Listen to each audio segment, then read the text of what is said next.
Joe Rogan recently shook up the boxing community with his thoughts on the upcoming clash between Canelo Alvarez and Terence Crawford, a bout that has left many analysts puzzled. He's slick, man. Yeah. He's slick. He's super intelligent. Like, he sets traps. He does stuff, and then, you know, there's a bunch of great breakdown videos of particularly the Errol Spence fight, like him setting traps. It's just, he's a very high-level guy, but he broke Billy Joe Saunders' whole face. Broke his whole face. What he did to Amir Khan, remember that shit? Yeah. Oh, lordy. Oh, lordy. Rogan praised Crawford's remarkable skill set, but stressed the massive challenge that comes with jumping from 147 pounds to 168 pounds. He noted that the weight gap alone could prove decisive. While Crawford may be among the most talented fighters in the sport, Rogan argued that Canelo's proven power and experience at super middleweight might ultimately tip the scales in his favor.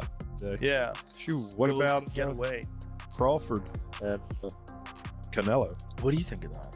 Personally, I'm a big Crawford fan, so I'm going to lean his way. My only concern is the size. Like, it didn't look like Terrence's power transferred in the last fight, so now it's coming up some more. You know what I mean?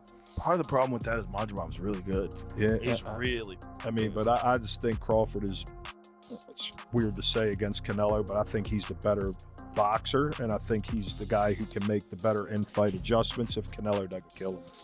It's gonna be interesting, I'll tell you that. What do you think? I don't know. You know, it's a big jump. Go from 54, which was step up from 47, right? Now so it goes to 54, and now he's going to 68. That's so much weight. A lot of weight. But Terence, I think he's the best switch hitter since Hagler. They claim Hagler was my favorite. They claim he's walking around like a $190 or something. Yep. And you do know he's a wrestler. Yep. So he's got that mentality to him. Yeah, Terence and they rented out the Apex for a while. Was training there. Kids running out. Kids running around all on the mat. I was like, get these damn bad kids out.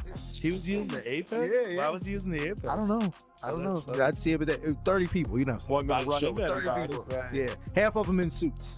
How many times did he use it?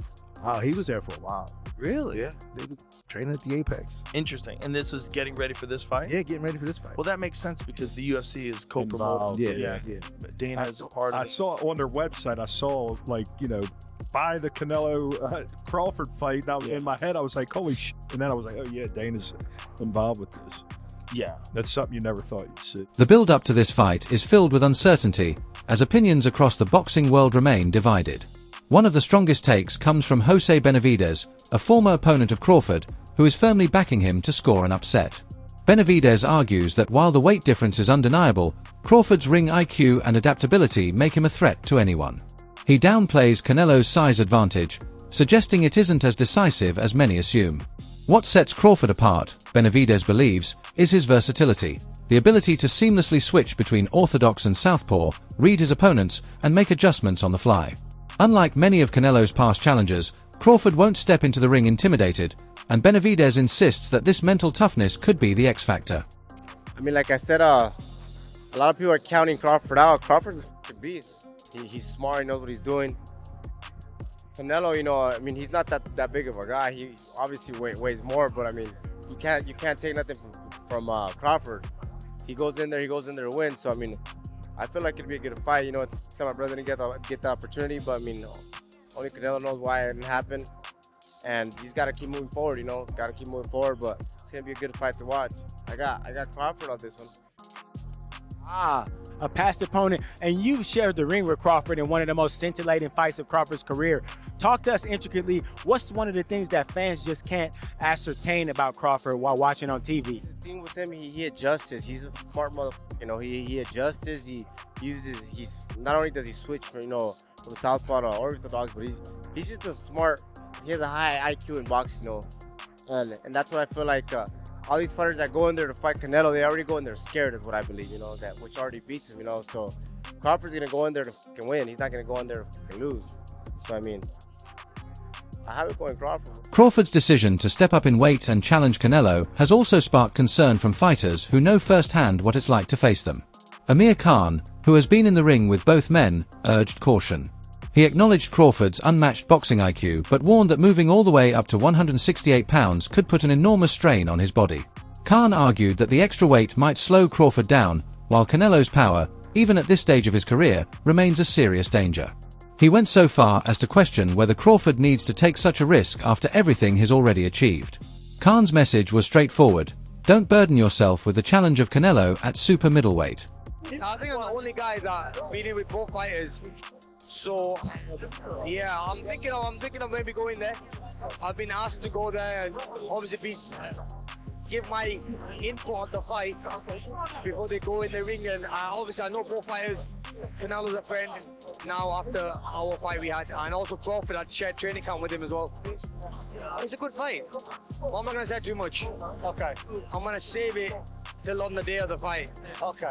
But look, it's going to be a mega fight. Honestly, it's hard to pick the winner.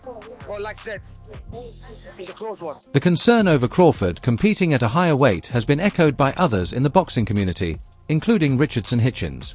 While Hitchens doesn't predict a knockout, he does believe Crawford's skill set could give Canelo real trouble. He pointed out that Crawford's adaptability, precision, and ring IQ might offset Canelo's trademark power and pressure. In Hitchens' view, this matchup is a true clash of styles, with Crawford's finesse and tactical brilliance potentially neutralizing Canelo's physical strength. I think Terence Crawford is one of the most craftiest dudes that Canelo gonna be in the ring with. Hand speed, IQ, long arms, speed, power. You know, switch hitter. I just think that it's gonna be a lot for. It's gonna be something different for Canelo, but Canelo's Canelo. You know, Canelo been first title defense was in 2011 versus Ricky Hatton, and he's still on top for the present time. So this is over 10 years. We're going on like 15 years of this guy fighting on the championship level. So there's nothing new for him. So I do believe that it's gonna be a huge fight for both guys. But obviously I'm backing Bud. You know, I have a personal relationship with Terence Crawford, and he's a black fighter, and I do want to see my own winning. I think, you know, Bud is a great guy, you know, especially always being hands-on with the young fighters coming up behind him, guys like me, Shakur, Devin Haney, being in the gym with guys like us, and, you know, just giving us free gaming like that. So I think that would be motivation for the young ones behind him, to show them like, yeah, like I could do it, like you could do it too. So I really want to see Bud win that fight, and I think that he can. Not everyone is convinced Crawford can outbox Canelo. Regis Prograis, for one, doubts that Crawford's speed and technical brilliance will be enough to overcome Canelo's raw power. He highlighted Canelo's past success against big punchers like Sergey Kovalev and Gennady Golovkin as proof that the Mexican champion can handle elite opposition at super middleweight. Prograis cautioned that the added weight could strip Crawford of some of his natural advantages in speed and snap, leaving him exposed to Canelo's heavy shots. In his eyes, the gap in size and power is simply too wide for Crawford to bridge. You know, I think that Crawford has the ability to outbox Canelo. You gotta look at it. And then Canelo's older. Crawford has the ability, but he's small. You know, and he can look bigger, and Crawford can look bigger in the weigh-ins and all that stuff. But it's always a difference. When you get that fight with somebody, you can tell. Same thing with Jamel. Jamel fought him when he fought Crawford, and in all the stuff, the weigh-ins and the press conference, Jamel looked like the bigger man. You know, his head, his neck, everything looked bigger. But when they got in the fight, you can tell. You can see who really was the bigger man. And I think that's the same thing. Crawford is putting on weight, but it's not weight. Like Canelo had the weight already. He doesn't have to put on muscle. He doesn't have to do that. He's already big like that. But I think that Crawford does have the style. He does have the style to beat him. If you look at the people that beat him or gave trouble, Irisline, DeLaura, Austin Trout, Floyd, and Bebo. You know, they gave him trouble and stuff like that. And Skull moved around a little bit too. So I think that Crawford has that, but I don't know how Crawford is going to respond when he gets hit. Same thing with Jamel. Jamel was undisputed at 154. And Canelo hit him and shit. Jamel was like, hell no. Jamel took a knee. You know, so it's a big difference. And Crawford had that one fight at 154, and he didn't, you know, Madrimov would touch him up a little bit. And this is nowhere close to Madrimov.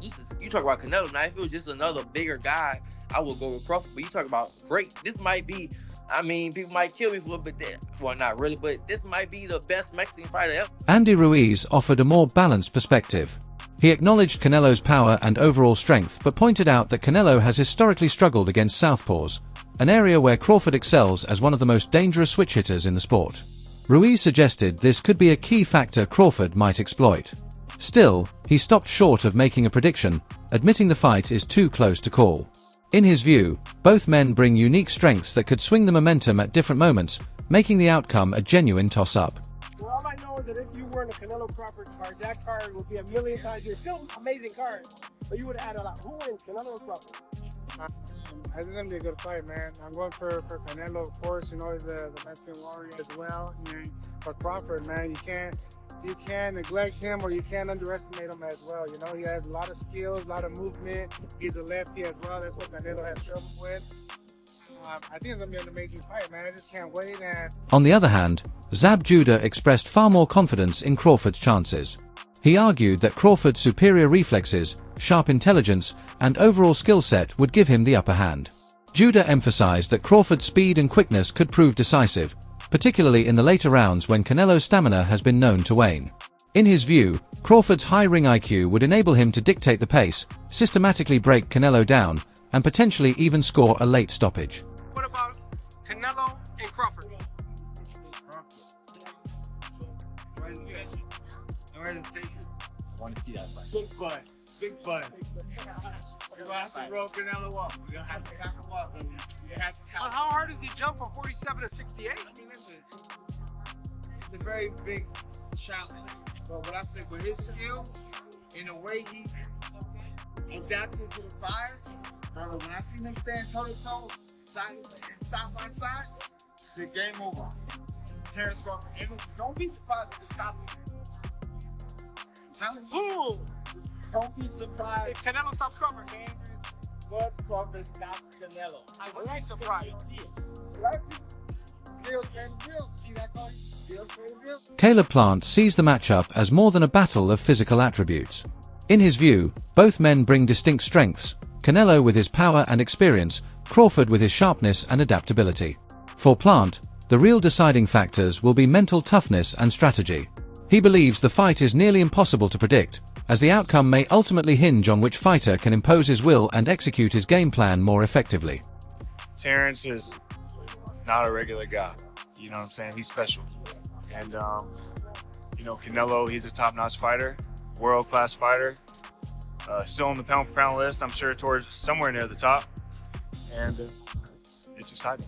You know, Terence is freakishly strong. He can punch, he's got good crack, he can fight from both ways. Orthodox, southpaw, he can fight at mid-range, close range, outside. And he can fight going both ways, so it's exciting, it's exciting. It's a big question mark on the end of it though, so that's why, you know, I'm sure all of us are excited for that bell to ring and, you know, be able to find out firsthand.